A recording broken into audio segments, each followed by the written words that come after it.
தேவனுக்கே மகிமை உண்டாக ஜீவ வார்த்தையில் வேரூன்றுவோம். இயற்கை தளத்தை தாண்டி என்ற தலைப்பில் நீதிமொழிகள் 14ஆம் அதிகாரம் 35ஆம் வசனத்தின் முன்பகுதியை பார்ப்போம். ராஜாவின் தயை விவேகமுள்ள பணிவிடைக்காரர் மேல் இருக்கும். இந்த வசனத்தில் 2 வார்த்தைகளை நாம் முக்கியமாக பார்க்கலாம். தயை, விவேகம். இந்த வசனம் நமக்கு கற்றுக் கொடுப்பது என்னவென்றால், விவேகமுள்ள மனுஷன் தயை பெறுவான் என்பதுதான். இதற்கு ஒரு எடுத்துக்காட்டாகத்தான் எஸ்தருக்கு தன்னை காணும் எல்லோருடைய கண்களிலும் தயை கிடைத்தது என்பதை நாம் வேதத்தில் வாசிக்கின்றோம். இந்த தயை என்ற வார்த்தையை கொடுப்பவர் தேவாதி தேவன்தான். அவர் தயையை கொடுக்கும் பொழுது நாம் அதை மனுஷர்கள் மூலமாக பெற்றுக் கொள்கின்றோம்.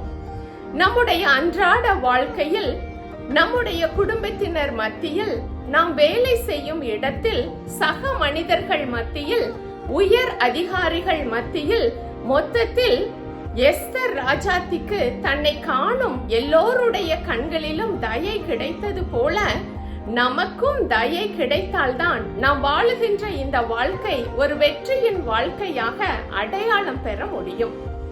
இந்த தயை பெற்றால்தான் நம்முடைய லட்சியங்களை குறிப்பிட்ட காலகட்டத்திற்குள் அடைய முடியும், குறிக்கோள்களை நிறைவேற்ற முடியும், எல்லைகளை தாண்டி மேலே எழும்ப முடியும், அநேகருக்கு ஆசீர்வாதமாக இருக்க முடியும், தேவனுடைய ராஜ்யத்தின் காரியங்களை நிறைவேற்றி முடிக்க முடியும். ஏனென்றால் இயற்கை தளத்தை தாண்டி ஆவிக்குரிய வல்லமையினால் உயர எழும்ப வைப்பதே இந்த தயைதான். இவ்வளவு பெரிய உயர்வை, மரியாதையை, கனத்தை, பாதுகாவலை, நம்பிக்கையை, லாபகரமான வழியை கொடுப்பதுதான் இந்த தயை. அது விவேகம் உள்ளவனுக்குத்தான் எளிதாக பெற்றுக்கொள்ளும்படியாக கொடுக்கப்படுகிறது என்று வேதம் நமக்கு கற்றுக் கொடுக்கின்றது.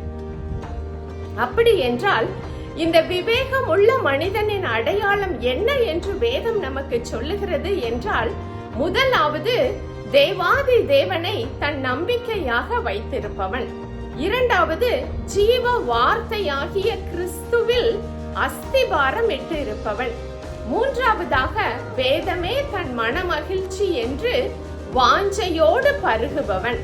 நான்காவது தேவனுடைய சத்தியமாகிய வார்த்தைகளுக்கு அப்படியே கீழ்ப்படிபவன்.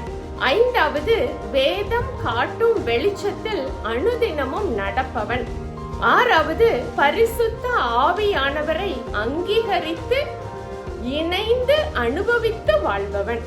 இவைகளையே தன் வாழ்க்கையின் முக்கியத்துவமாகவும் மையமாகவும் வைத்து கடைபிடிப்பவனையே விவேகமுள்ள மனுஷன் என்று வேதாகமம் நமக்கு அடையாளம் காட்டுகின்றது.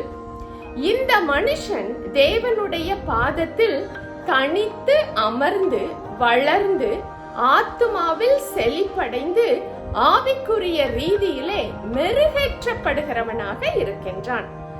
தாழ்மையை தரித்து கொண்டு அன்பை வெளிப்படுத்தி பொறுமையை கை கொண்டு அப்படியே வார்த்தைகளுக்கு கீழ்ப்படிந்து ஞானம் விளங்க செயல்பட்டு கிறிஸ்துவை பிரதிபலிக்க முயற்சிக்கும் ஒவ்வொரு விவேகமுள்ள நபருக்கும் தன்னை காணும் எல்லோருடைய கண்களிலும் தயை கிடைக்க தேவன் செய்கிறவராக இருக்கின்றார்.